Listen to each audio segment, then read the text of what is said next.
네, 안녕하세요. 어, 네, 안녕하세요. 오늘은 제가, 자, 제가 사실 여기 이제 베트남에 토지가 좀 있잖아요. 그러다 보니까 베트남 뉴스를 많이 볼 수밖에 없어요.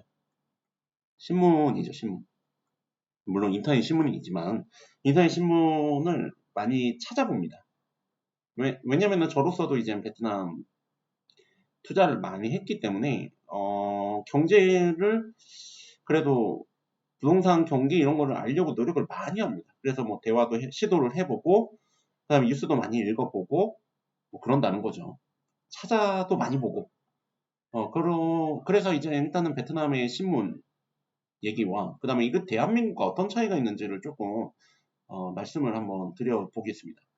그다음에 두 번째는, 이거 주식 얘기도 좀 할 수밖에 없을 것 같고, 세 번째는, 어저께 축구 얘기를 조금 하는데 그냥 이거는 영상만 조금 한번 틀어줘 보겠습니다.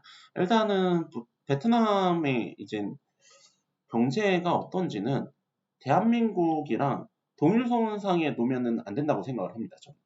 왜냐면은 베트남이 있잖아요. 그 다음에 이제 대한민국 있잖아요. 대한민국은 GDP가 높긴 하죠. 되게 높죠. 잘 살죠. 근데 이제 가계부채도 높잖아요. 가계부채가 이제 100%가 넘어가잖아요. 100%보다 훨씬 큰 걸로 알고 있는데 베트남은 그거의 퍼센트로 따지면 반밖에 안 됩니다. 이 근처거든요. 그러니까 가계부채가 심각한 정도는 아니에요. 베트남이. 물론 베트남이 못 사니까 그건 더 충격이 클 수 있겠지만은 어쨌든 그 비율로 따지면은 그냥 단순하게 비율로 따지면은 가계부채가 그렇게 큰 거는 아닌 것 같습니다. 그래서 우리 이젠 대한민국의 유튜브나 이젠 그 신문 기사를 보면은 가계부채가 높아서 미국 금리가 오르면은 대한민국의 금리가 오르고 그러면은 빚을 못 갚아서 아파트의 가격이 크게 하락할 거라는 비관론자들이 많잖아요. 베트남은 비관론자들이 있지만은 그런 순서로 안 갑니다. 그러니까 얘기하는 게 달라요. 그러니까 가계부채 얘기를 안 해요, 얘네들이. 물론 가계부채가 최근에 높아졌다 이런 얘기는 하는데 근데 가계부채 때문에 위험하다 이런 얘기가 많이 없어요. 그러면은 자 얘네들은 어떻게 얘기를 하냐면은 1번하고 2번이 있는데 물론 금리가 오른다고 생각을 합니다. 오른다고 생각을 하고 그 다음에 빚을 못 갚아서 집을 싸게 판다고 생각을 해요. 이거는 동일하게 있어요. 이 생각은 있는데 그런데 문제는 뭐냐면은 집을 싸게 팔아도 그게 서민들한테 알 수 있게 다가오지 못한다는 거예요. 우리가 싸게 살 수 있는 기회가 없다는 거죠. 얘네들 그렇게 생각을 해요. 금리가 올라서 집을 내놓을 수밖에 없는 사람들은 그냥 여기에 그러니까 고위층이라든지 그냥 잘 사는 사람들한테 파는 거지 서민들이 그거를 느낄 수 있을 정도의 상황이 안 된다는 거죠, 얘네들. 물론 베트남 경기가 완전히 추락을 해서 망한다 하면은 이런 거 다 상관이 없는데 그렇게 될 것 같지는 않거든요. 서민들이 느낄 수 있는 이 정도 아니라는 거죠. 이게 뭐 크지도 않고. 오히려 얘네들의 주류적인 기사는 뭐냐면은 굉장히 주류적인 기사는 수요와 공급 차원에서 얘기를 많이 해요. 일단은 공급이 많이 없어요. 수요는 많아요. 그러니까 아파트는 얘기 안 하겠습니다. 아파트는 얘네들의 얘네들은 투자를 아파트로 생각 안 해요. 아파트는 가격이 잘 오르지 않는 그런 어떤 뭐냐면은 하여튼 그냥 정말로 아파트는 그냥 거주하려는 목적이 투자 목적으로 생각을 안 합니다. 그래서 그거는 좀 얘기를 안 할게요. 수요가 있는데 공급이 없다는 거는 호치민시티나 그 근처의 토지 또는 그 주위에 주택 이런 걸 말씀을 드리는데 수요는 있는데 공급이 없다 보니까 가격이 오를 수밖에 없다는 것이 주류적인 신문 기사의 내용입니다. 그게 이제 국민들을 선동하는 거일 수도 있겠지만은 어쨌든 제가 봐온 결과로는 그런 얘기가 많았어요. 그리고 두 번째는 인플레이션. 인플레이션이 커지기 때문에 자산 가격도 덩달아 오를 수밖에 없다는 말이 주류적인 얘기입니다.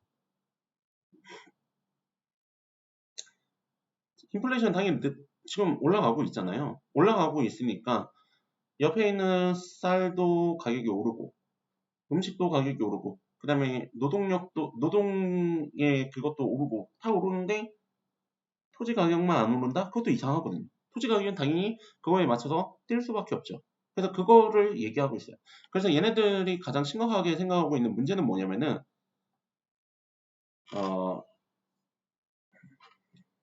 양극화가 심해진다는 거죠. 양극화가 심해지니까 그게 사회적인 문제가 될 거다 이렇게 얘기를 하고 있습니다. 그리고 또 하나는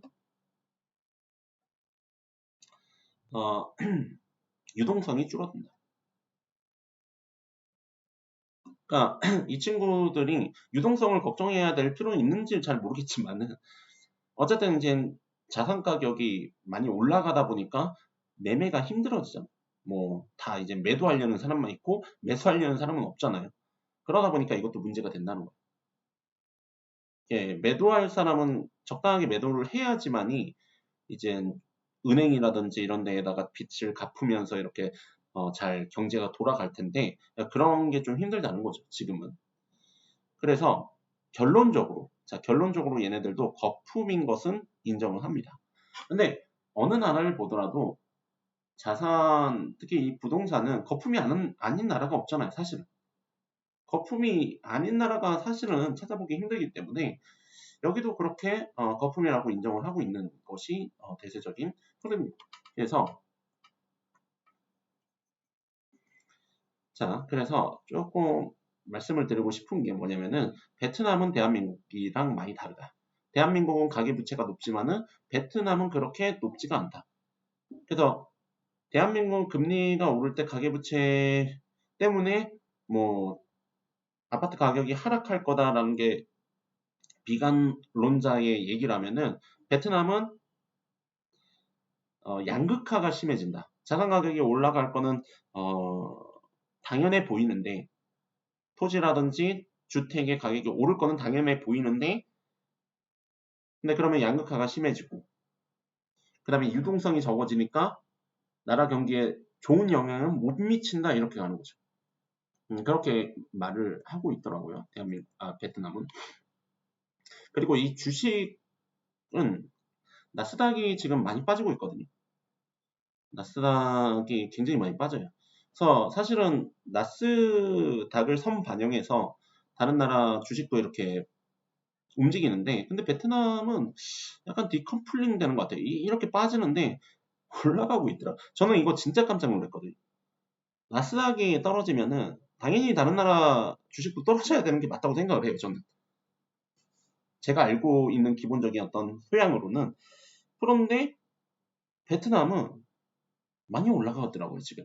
이게 그냥 뭐 살짝의 바운스일 수도 있죠. 그리고 제가 뭐 주식에 대해서 잘 모르기 때문에 살짝의 바운스일 수도 있긴 한데 그러다 다시 떨어질 수도 있긴 한데 많이 오르더라고요. 반등을 많이 하더라고요. 그래서 제가 사실은 1년 동안 지켜보면서 많이 떨어지면 주식을 사 모으려고 했는데 이게 맞는지라는 생각이 좀 들더라고요. 그래서 이거를 어떻게 해야 될지 지금도 고민을 많이 하고 있습니다. 어쨌든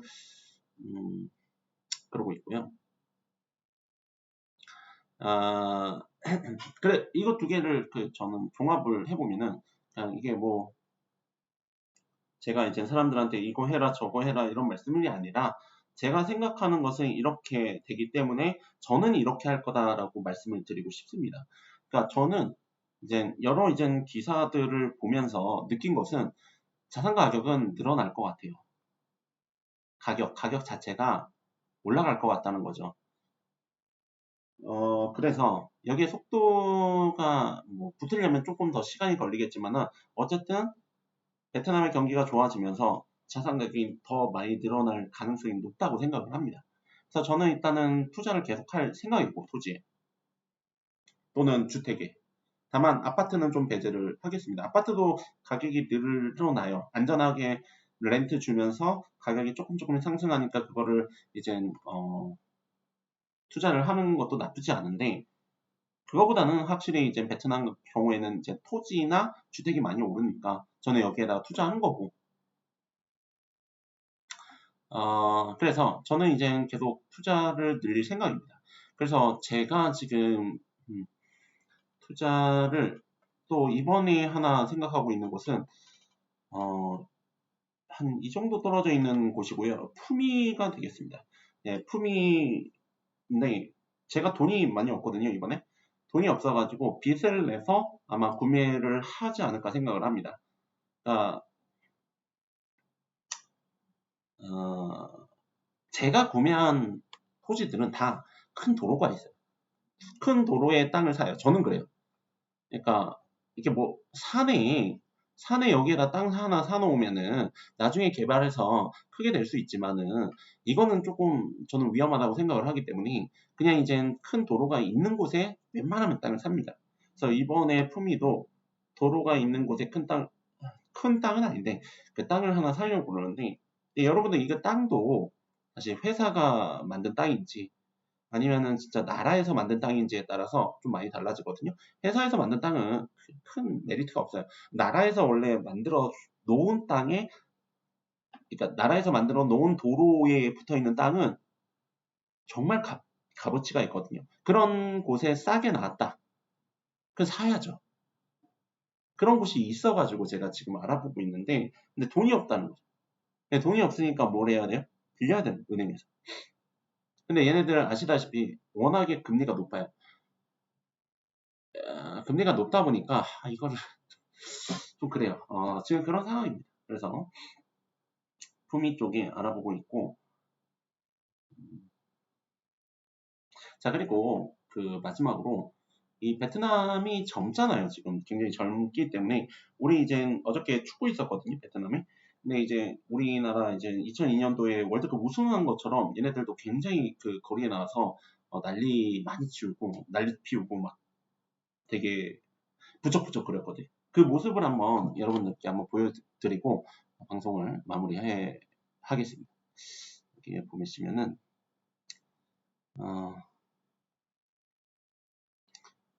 이거죠.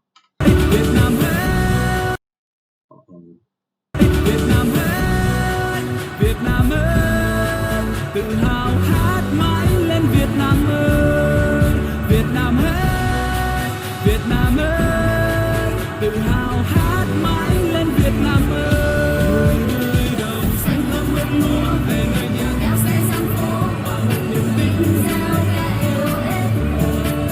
Từ nơi đảo xa mênh mông sóng về nơi đồi cao nơi mây trắng, một vòng tay nối trong Việt Nam.